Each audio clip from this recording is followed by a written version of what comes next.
से कैसे रिलेटेड है, उसका चाइना के साथ रिलेशनशिप क्या है, और जो ये बैकग्राउंड है, ये आर्टिकल है कि इसे न्यू चीफ एग्जीक्यूटिव मिला है, ये किस लिए चाइना से रिलेटेड है, उसका रिलेशनशिप रीजन में क्या मायने रखता है।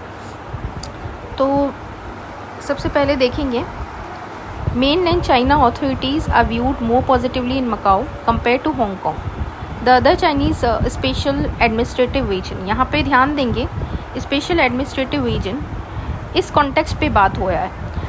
आपको अगर आपने चाइना के बारे में थोड़ा रिसर्च किया होगा तो आपको पता होगा, जो सार है, SAR, सार, जिसे कहते हैं स्पेशल एडमिनिस्ट्रेटिव रीजन, चाइना में भी कुछ स्पेशल एडमिनिस्ट्रेटिव रीजन है।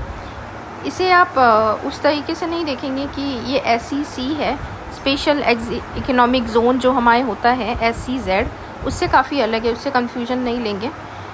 चाइना का जो SEC है, SAR है सॉरी, वो SEZ से अलग है हमारे स्पेशल इकोनॉमिक जोन से, क्योंकि यहाँ पे बहुत से डिफरेंसेस होते हैं। चाइना के जो SAR होता है, यहाँ पे चाइना का कंट्रोल डिप्लोमेटिक और मिलिट्री पॉइंट ऑफ व्यू से होता है, मिलिट्री पर्सपेक्टिव से होता है चाइना के सार में, यानी कि चाइना इसके डिप्लोमेटिक और मिलिट्री जो भी इश्यूज होते हैं, जो भी डिसीजंस लेने होते हैं, वो देखता है। तो इस एस्पेक्ट में चाइना के देखिए चार ऐसे रीजन्स हैं जो कि स्पेशल एडमिनिस्ट्रेटिव रीजन में आते हैं, जहाँ पे चाइना का पूरी तरह से कंट्रोल नहीं है, वहाँ पे चाइना का गवर्नमेंट का कंट्रोल नहीं है, ऑटोनोमस रीजन है, वहाँ का गवर्नमेंट अलग है, एडुकेशन के रूल्स अलग है, पुलिस के रूल्स अलग है, तो वहाँ पे चाइना का इनडायरेक्ट इफेक्ट है। और ऐसे रीजन में चाइना में कुछ इलेक्शन में चेंजेस आए हैं, रीसेंट इलेक्शन में, तो वो क्या चेंजेस आए हैं उसी पे ये आर्टिकल है।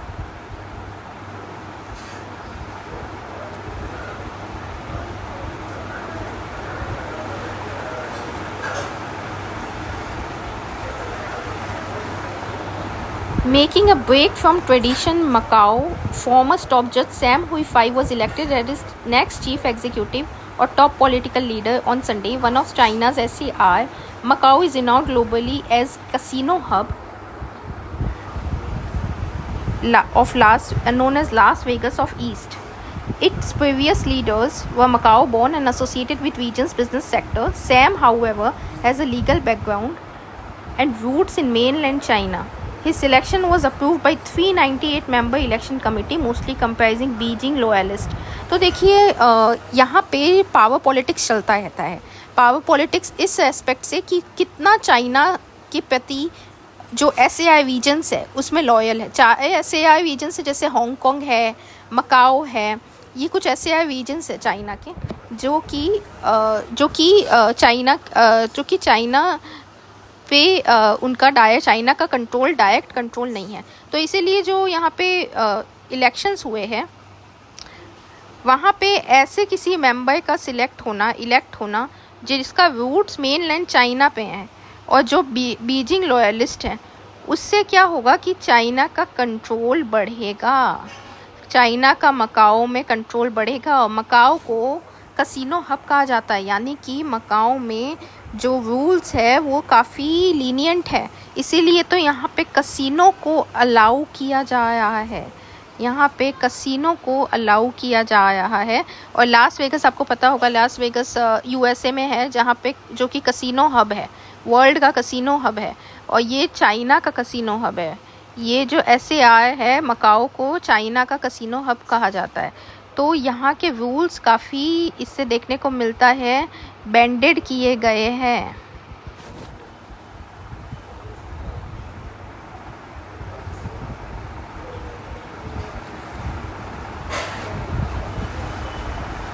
अब इसे देखेंगे, his selection also comes close to milestone as December 2024 will mark 25 years of Macau transfer from Portugal to China.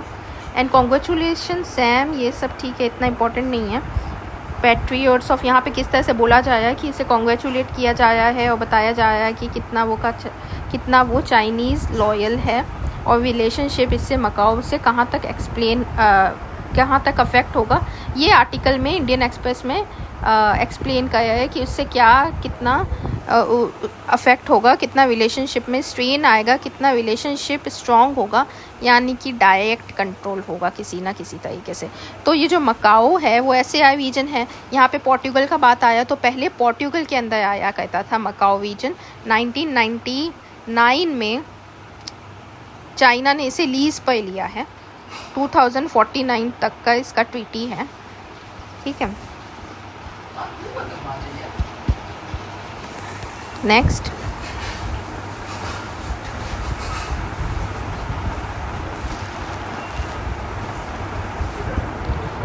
in the modern era, protest against Portuguese rules in 1916 Macau and shifts in Portugal domestic politics led to overseas province Sino-Portuguese Joint Declaration।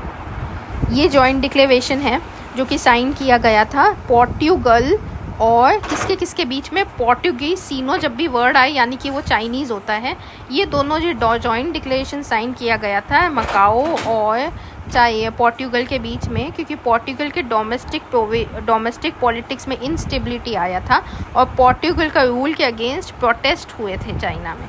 तब ये इस तरीके का declaration sign हुआ था। और 1987 में to declare that Macao is Chinese territory and the government of People of Republic of China will resume the exercise of sovereignty over Macao, यानी कि इसके ऊपर सोवरेन है।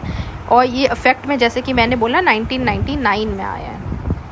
तो ये ध्यान में रखना है कि सीनो पोर्टुगीज जॉइंट डिक्लेरेशन कब साइन हुआ था, 1987 में, और इसको इफ़ेक्ट में आया है 1999 में। तो ये किसी स्टेट एग्ज़ाम्स में आ सकता है और इससे कंफ्यूजन में आपको डाल सकता है कि 1987 में इफ़ेक्ट में नहीं, 1999 में इफ़ेक्ट में आया था।